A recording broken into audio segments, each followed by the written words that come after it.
అనాథ పిల్లలు ఉన్నారు, అనాథ పిల్లలు ఉన్నారు. అనాథ పిల్లలకు ఆస్తుంది.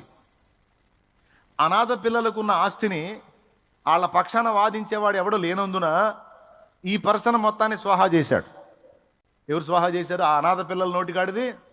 తల్లిదండ్రిని కోల్పోయి దిక్కుమొక్కు లేక దేవుడా అనుకుంటా తిరిగేటువంటి ఆ భాగ్యులైన ఆ పిల్లలది వీడు స్వాహా చేశాడు. ఇప్పుడు వ్యాజ్యం ఎవరితో పడింది? ఇప్పుడు వ్యాజ్యం వాళ్ళు చేసిన ఏమో బయటికి రావు. ఆ సమస్యనే తీసుకొని నా ముందుకు వస్తారు, ఆ సమస్యను తీసుకొని నీ ముందుకు వస్తారు. నువ్వు కూడా సమస్యను తీసుకొని దేవుని ముందుకు వెళ్తావు. వెనక ఏం చేసావో చెప్పవు. కానీ దేవుడు రాసే కేసు దేవుడు రాసుకొని కూర్చుంటాడు. ఇప్పుడు నాకు ఈ సమస్య ఉంది, నాకు ఈ రోగం ఉంది, ఈ ప్రాబ్లం ఉంది అనుకుంటా ఒకడు నా దగ్గరికి వచ్చినప్పుడు అది ఏం చేశాడో నాకు తెలియదు కదా.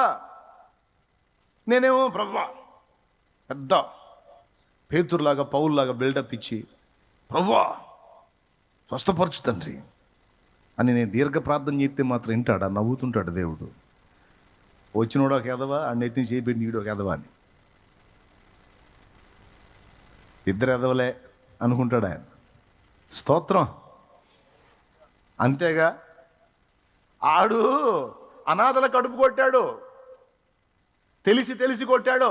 వాళ్ళ పక్షాన్ని ఎవరు అడిగేవాళ్ళు లేరని దుర్మార్గంగా కొట్టాడు. బుక్ అయ్యాడు. ఎందుకు బుక్ అయ్యాడు? వాళ్ళ మీద వాళ్ళ కడుపు కొడితే వాళ్ళ పక్షాన వాదించేవాడు ఎవడున్నాడు? ఎవడు లేడు కదా. వాళ్ళ పక్షాన అడిగేవాడు ఎవడు లేడు కదా. ఏం ప్రాబ్లం లేదు అని కొట్టేశాడు. ఇప్పుడు వ్యాజ్యం ఎవరు తీసుకున్నారు? తల్లిదండ్రి బతికున్న వాళ్ళు బతికుంటే ఈ పిల్లలకి అన్యాయం జరిగితే తల్లిదండ్రి వ్యాజ్యం ఆడతారు. కానీ లేఖనాలు ఏం చెప్పాడు తెలుసా? దిక్కులేని వారి పక్షమున నేను వ్యాజ్యానికి దిగుతాను అన్నాడు ఆయన.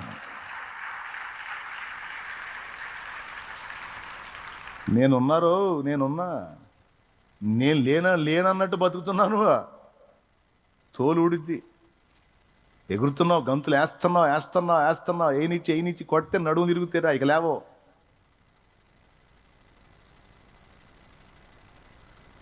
ఎగురు, చెప్తాను ఈ పని చెప్తా, ఎగురు.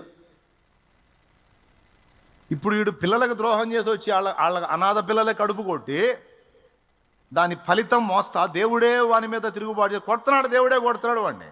వాని పాపానికి అప్పచెప్పాడు, ఆ శాపం తగిలింది, అనుభవిస్తున్నాడు. ఇప్పుడు ఆయన తరుగుతుంది ఎవరు? అంత వ్యాజ్యం ఆడుతుంది ఎవరు? ఇప్పుడు బిల్డప్ ఇస్తుంది ఎవరు?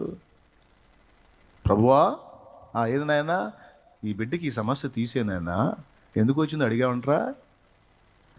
అవన్నీ అనవసరం ప్రభా, ప్రతి పాపాన్ని కడిగివేస్తావుగా ప్రభా. ఎప్పుడురా? ఒప్పుకున్నప్పుడు కదా. ఒప్పుకోపోయినా తీసేయి ప్రభు అంటే రూల్స్ ఒప్పుకోవరా అంటాడు. ఆడికి చెప్పురా, ఆడి పాపం నేను చెప్పురా, ఆడిని ఒప్పించురా, అని అడగమనరా, క్షమాపణ అని దిద్దుకోమనరా, అని సరి చేసుకోమనరా. నేను వాడిని ముట్టకపోతే అప్పుడు అడుగు. మీరు చెప్పండి, ఇప్పుడు వాడికి తగ్గాలంటారా కొనసాగాలంటారా రోగం? ఎందుకు కొనసాగాలి?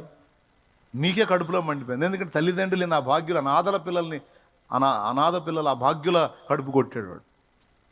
ఇప్పుడు ఆయన ఏం చేయాలా? దేవుడు ఇంకా నేను రోగంతో మోతాడు. నువ్వే దేవుని ప్లేస్లో ఉంటే సాగుకొడతావు కూడా. అసలు స్తోత్రం. నువ్వే దేవుడి ప్లేస్లో ఉంటే చంపేస్తావు అసలు వాడిని. ఇంత పని చేస్తావురా నువ్వు అని. ఇంకా దేవుడు ఎట్టనో అంత కోపం చూపకుండా ఆయన శ్రమ చేత మొత్తి ఆడు పశ్చాత్తాపడటానికి ద్వారం తెరిచాడు. తమ్ముడా కాదా? అవునా చెప్పు, ఈ పాయింటా కాదా?